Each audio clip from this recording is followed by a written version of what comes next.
Jon Denman has the opportunity to be an X factor for this offense immediately as a freshman.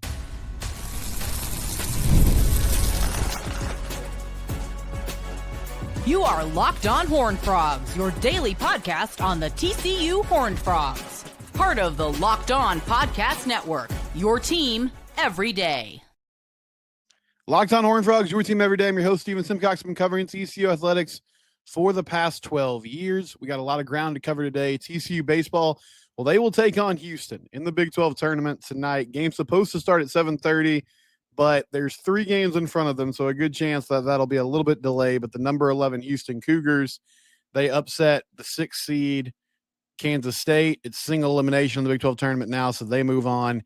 K-State goes home, and Houston will play TCU tonight with an opportunity to continue their run through the Big 12 tournament. The Frogs, of course, trying to get a few wins so that they can host. We're brought to you today by FanDuel. Appreciate them, one of our great sponsors. Remember, $5. You win your first $5 bet, that gets you $200 in bonus bets. Is Gary Patterson a top 10 coach since the year 2000 in the past 25 years?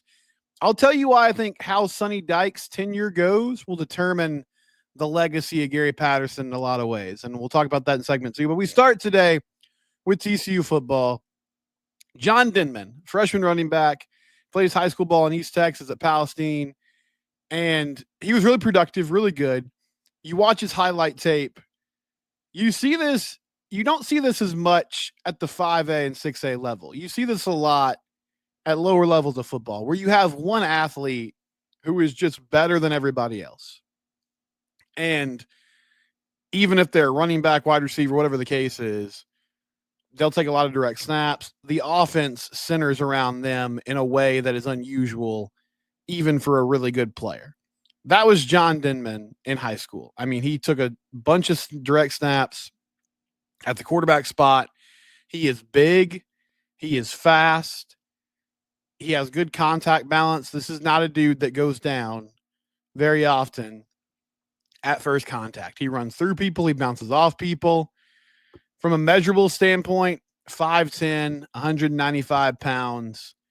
He looks the part. He looks like an FBS running back right now. He also played free safety in high school, and his huddle film has a lot of big hits where he's coming downhill and laying the wood to people. He is not afraid to be physical. He's the type of back that's going to bounce off a few guys and get extra yards. And that's a big deal, and I think it's an encouraging sign for TCU because one of the huge problems last year, the offensive line struggled to get push. But Cam Cook, and that experiment just never worked, frankly. Cam transferred after the season. He couldn't get tough yards.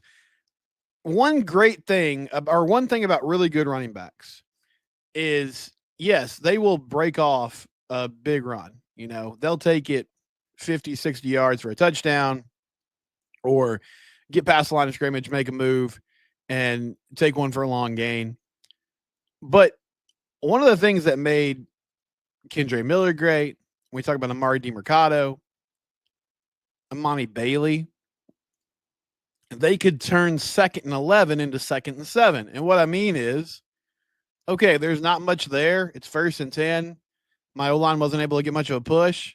Let me just stick my foot in the ground, get north and south, and I'll keep my legs churning. I'm not going to go down at first contact.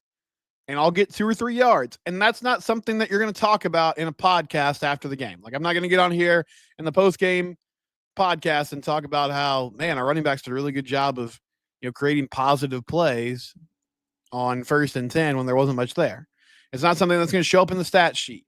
In fact, it's probably going to hurt your yards per carry average.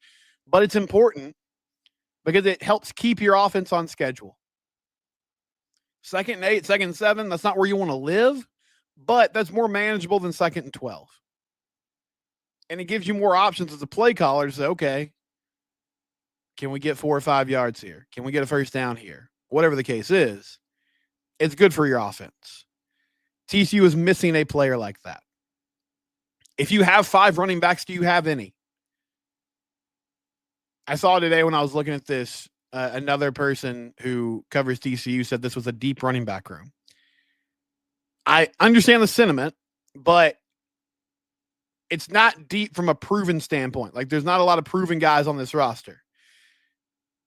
I think Nate Palmer has a ton of potential. We haven't really seen him do much in a game. I like what Jeremy Payne did in games last year. He needs to take the next step and be more of a factor. I think Trent Battle and Kavorian Barnes will fill specific roles for this offense. I think both of these guys kind of are who they are at this point. And what I mean by that is Kavorian Barnes, I believe he was brought in as a short yardage back. That is going to be what he does here at TCU. If you don't know who that is, he transferred in from UTSA, had a nice career at UTSA, but I will say last year fell out of the rotation. He was injured. There were some young guys ahead of him that did some good things, and he didn't get that many opportunities. That was their ad in the transfer portal, and I believe it was to fill a specific role. It wasn't going to get a guy who's going to get 15 to 20 carries a game. I love Trent Battle. You need dudes like Trent Battle on your roster to have a good team. He's going to catch the ball in the backfield. He's a good pass protector. He can give you some good things at the running back spot. I think Trent's a third down back. I think that's who he is, and that's fine. You need somebody like that on your roster, but I don't see him taking the next step to be your lead running back right now. So that leaves an opportunity for Jon Denman immediately to come in and be a player.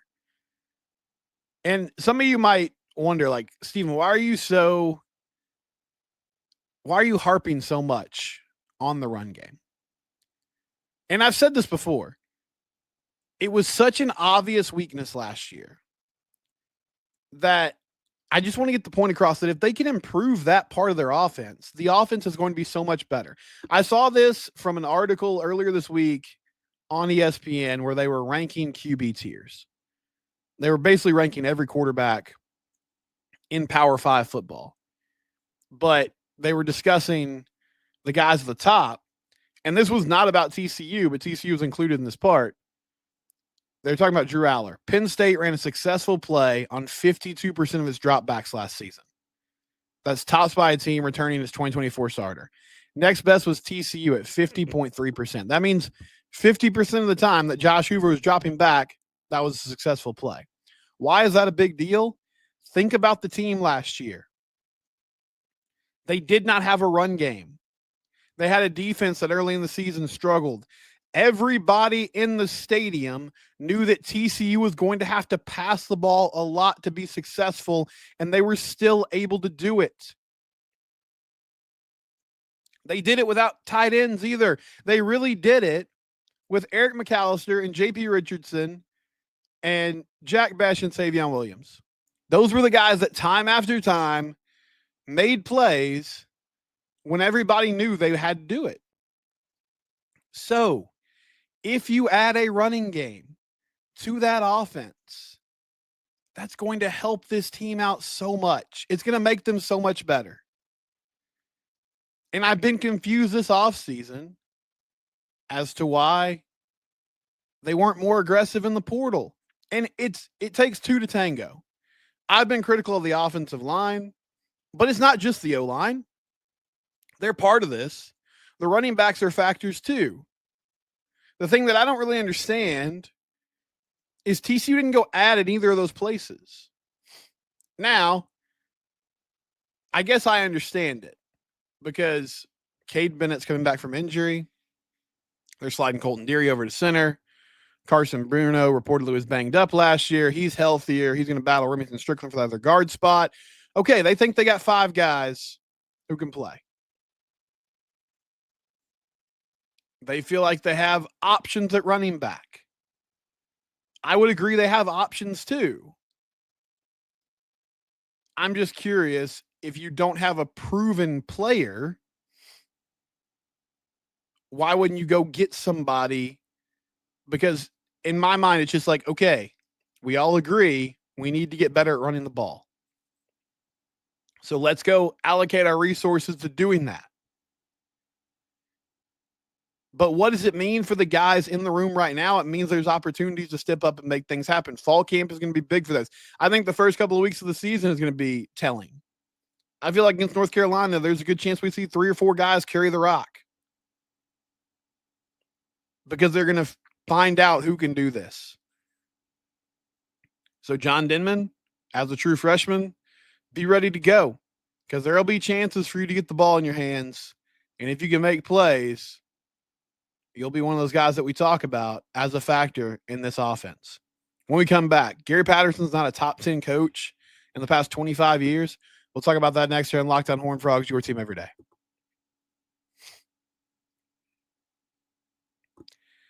Thank you to our friends at FanDuel. FanDuel.com or the FanDuel app. NBA playoffs going on right now. Did you see Pacers Knicks last night? Great ball game. Tyrese Halliburton, former Big 12 guy, former Iowa State guy. How about it, man? Stepping up in a big moment. If you want to get in on the action in the NBA playoffs, you can do that. You can do a same game parlay. One $5 bet for new customers. You hit on your first $5 bet, you get $200 in bonus bets. That's at FanDuel.com or on the FanDuel app. Remember, TCU, North Carolina, that line's already out.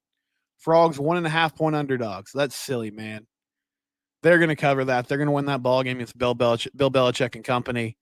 Place $5 on that. It'll be a long payoff, a long con there, but you're going to make some money. FanDuel.com or the FanDuel app. New customers up to $200 in bonus bets if your first $5 bet hits. FanDuel, proud sponsor of the Locked On Network. Chris Vanini from The Athletic wrote an article about coaches since 2000, ranking coaches since 2000. And he put Gary Patterson at number 15. The coaches that were around him on the list, number 16 is James Franklin, who's been at Vanderbilt and now is at Penn State. Number 14, Frank Beamer. 13, Jimbo Fisher. 12, Brian Kelly. 11, Ryan Day. Here's the blurb on Gary Patterson. Accomplishments: 1 undefeated season, 6 conference titles, 7 top 10 finishes, 3 BCS and NY6 appearances, 2 wins. Patterson took over a 10-win program from Dennis Franchione in 2001 and left with a statue on campus. The Horned Frogs have 4 consecutive top 15 finishes with at least 11 wins from 2008 to 2011, including an undefeated year in Rose Bowl in 2010. They won the Big 12 in their 3rd season, but controversially missed out on the first CFP. Patterson's run ended with 4 below-average seasons from 2018 to 2021, and he was fired amid a 3-5 season with 1 top 25 finish in his last 6 years. Some of the people above him I would take issue with. Ryan Day is there, and of course Ryan Day just won a national title at number 11. Brian Kelly at 12. Chris Peterson at 10. I feel like he had almost an identical career to Gary Patterson. Both did it starting at smaller schools, and now Boise State. I mean, they're still a group of 5, but they're one of those big names in college football. I assume Ryan Day is just ahead of Gary because he won a national title. Jimbo Fisher, same thing. I do think it's worth noting, winning a national title at Ohio State and Florida State is much different than winning a national title at TCU. Now, Gary didn't do that, but I do believe he had 2 teams, at least 2 teams, that could have won it all. I think that Rose Bowl team could have won it all. And I'm a believer that Cam Newton, when we talk about quarterbacks, Cam didn't have the best career because he only did it really in 1 year at Auburn, but I think he had the best single season, maybe the best single season in college football history, because that Auburn team was not loaded with NFL talent. And he literally took them to a national title with his own heroics in a lot of ways. And then the 2014 team, I think, could have won it all. And yes, I know they lost to Baylor on the road, whatever, but that's a team that could have won a national title. Ohio State was great. They won with the 3rd-string quarterback, all the things. That team could have won a national title. I don't have to convince you guys. You know that. The most interesting thing to me, or the angle I wanted to take with this, I think Sonny Dykes' coaching tenure at TCU is going to shape how Gary is remembered in a lot of ways. Because Gary will always be the architect of this thing. It doesn't matter. Like, even if Sonny goes and wins a couple national titles, which I hope he does, Gary will still be the guy that started the revival of TCU football. Nobody can take that away from you. But when you look at a coach like Bill Snyder, and it's starting to change a little bit because Chris Kleiman is having success at Kansas State. But for a long time, Bill Snyder was the only person who had success at Kansas State. In the modern era, Gary Patterson's the only person who's had sustained success. Sonny went to a national title game, something that Gary couldn't do. But again, I mean, part of that wasn't his fault. I think if there was a playoff, then some of those teams would have been better. better equipped or would have had a better opportunity to win a playoff game and play for a national title. But if Sonny struggles, then even with the way things ended, I think time would be kind to Gary and that it would say, okay, he did an outstanding job there. And we sort of thought that he was setting the table for something that could be continued, but ultimately, the next person couldn't sustain that success. If Sonny ends up having a super successful career here, then I still think, I mean, it doesn't diminish what Gary did, but it sort of puts in perspective, okay, yeah, he was dealing with some challenges and less resources than most, but there is a formula to win at this place, and somebody else built on on the foundation that he set, right? But you can't deny what he did. And I do wonder how national people kind of view his legacy, because for us, I mean, we understand it didn't end like we wanted it to, but the highs were so high. And I think the further we get removed from some of those rough seasons, people will look back on it and say, you know what? Overall, he was incredible. Like, his career was a testament to success, to consistency, and there's really no question that he's one of the best coaches in college football history.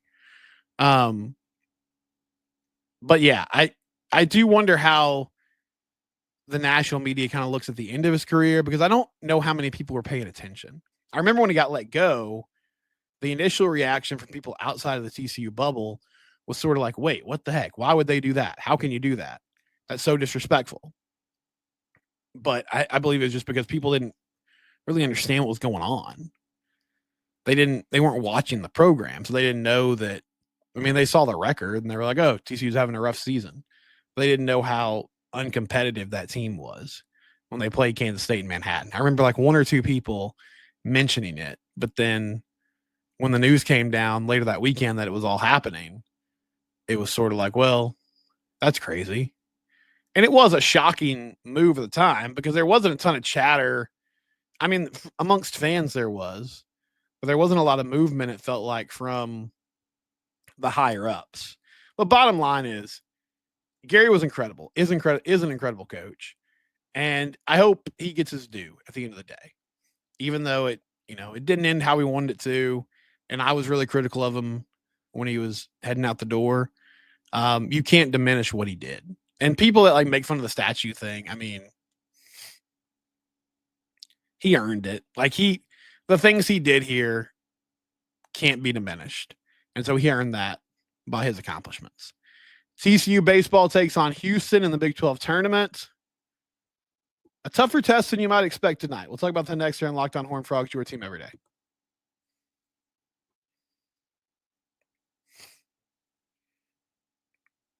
According to Jamie Plunkett from Horned Frog Blitz, Tommy Lepore is the starter tonight against Houston, which is not unexpected. I mean, he's TCU's number one starter. It's single elimination in the Big 12 tournament. So Frogs the number 3 seed. They're playing in the quarterfinals tonight against the Cougars. If they win, they'll move on to the semifinals, which from a seeding standpoint would have them taking on Kansas, but Kansas has to get through their first round matchup first. Game's supposed to start at 7:30, but as I've told you, there's 3 games in front of them. So I think the 7:30 game last night started about 8:30. So just be on the lookout for some schedule updates. But this Houston team is interesting. TCU took 2 out of 3 from them on the road early in Big 12 play. They lost the Friday night game, and they bounced back and won on Saturday and Sunday, won both of those games convincingly. Cougars don't have a ton of pitching depth, but they do have the Big 12 pitcher of the year in Antoine John, and he's not a starter. He's a long relief guy. He's essentially the TCU or the Houston version of Braden Sloan for TCU, but he's been even more consistent than Braden has been this year. And I mean, he's had outings where he went 5 or 6 innings. His ERA is 2.43. His opposing batters are hitting 162 against him. He's a dude that when he comes in the game, if Houston has the lead, they expect to win. So it really behooves TCU to get out to a nice start and jump on Houston early. And hopefully by the time he enters the ball game, the Frogs have the lead and they're just trying to add to it and not trying to come back. Carson Bowen, injured, most likely out for the year, has fractured ribs. Feel really bad for him. It's been a nice bounce back season for Carson. He's done some really good things. Unfortunately, just not going to work out from a health standpoint. So we'll kind of get a feel for like what are they going to do with the leadoff spot. I think Colton Griffin's an option there. You put him at number one and kind of use his speed to wreak havoc on the bases if he can get on. He started there and then he dealt with some injuries and fell out of the lineup and now is working his way back in. So they got some options. This lineup too, I mean, you'd love to see some more consistency. There's been games where they've really hit the ball well, but even against Utah, I mean, they put up good numbers, but a lot of that was individual big innings. It wasn't a consistent, inning by inning kind of chipping away, making things happen. I think this team needs to win one or two games to really feel good about hosting a regional. And at the end of the day, I mean, they're a lock for the tournament, which is good news. I know that's not what everybody wants. I'm not saying that's what people should expect, but it's a nice bounce back after last year. But they've been so much better at home this season. They've been so much better in Fort Worth. I just think it would be a huge advantage.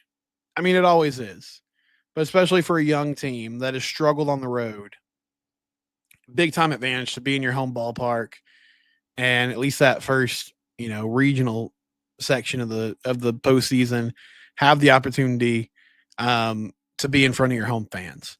Tommy Lepore, need him to bounce back, need him to be a dude again. He struggled in his last three starts. And this is a team that's really been counting on him all year long because he's been their only consistent starter. I mean, he's been the only guy who can give them 6 or 7 innings on a week-to-week basis. If they advance, I would not throw Cademan Parker tomorrow. That's just my personal opinion. I would maybe give Brassfield a chance. And then in the championship game, if you make it, sort of throw the kitchen sink out there. I don't know what you do with Cademan. That was a rough outing against Utah, and it wasn't his first rough outing. I mean, he's got good stuff. Maybe you can find a relief role for him. I know that's not where he's been in the past, but okay, could you give us 1 or 2 innings? Do you use an opener and do you turn it over to Braden Sloan in one of these ball games? I think that's an option, but Kirk Saarloos is going to have to be creative. Unfortunately, it's another season where late in the year, it feels like you're trying to cobble together a competent pitching staff. And part of that, I mean, a big part of that's been Abelt went down before the season started. And I mean, he was supposed to be your Friday night guy, right? Like he was supposed to lead into Tommy Lepore on Saturdays and then Cademan Parker or one of those young guys on Sundays. That'd be a really salty rotation. That completely kind of changes the outlook of this team, honestly. But he's not available. And so now, you're dealing with what you got. You got some young pitchers, some young arms who have been good for you this year. It's about finding your guys that can give you innings right now. But the problem is you don't have a lot of games to figure that out here at Globe Life. You got 3, max games, you got 3 here, but there's a chance you only have 1 or 2. So there's not a ton of opportunities to test things out and see, okay, what do we have here? What do we have there? The different roles that you need to figure out. There's not a lot happening in those cases. But TCU Houston tonight, excited to see the boys back in action. And yeah, I hope they come out there with just a good attitude and not a lot of pressure on them because I don't think there's much pressure. Losing tonight would not be good. I don't recommend it, but it's not going to completely take you out of anything, honestly. I mean, I think it really hurts your hosting chances, but it's not going to knock you out of the postseason or anything like that. So not a lot of pressure. Let's go out there, have fun, and hopefully the big thing to me, can Tommy Lepore get back to form? Can he be a guy that is once again your Friday night type of starter? And then also, what do you do about this leadoff role? Now that you don't have Carson Bowen, how do you attack that? How do you approach that moving forward? That's a big question for Bill Mosiello as well. We'll be back tomorrow to wrap up the week, and we'll have plenty of coverage of baseball. It's Locked On Horned Frogs, Your Team Every Day. We're free and available wherever you get your podcasts. Please subscribe to the YouTube channel or on your favorite podcast platform.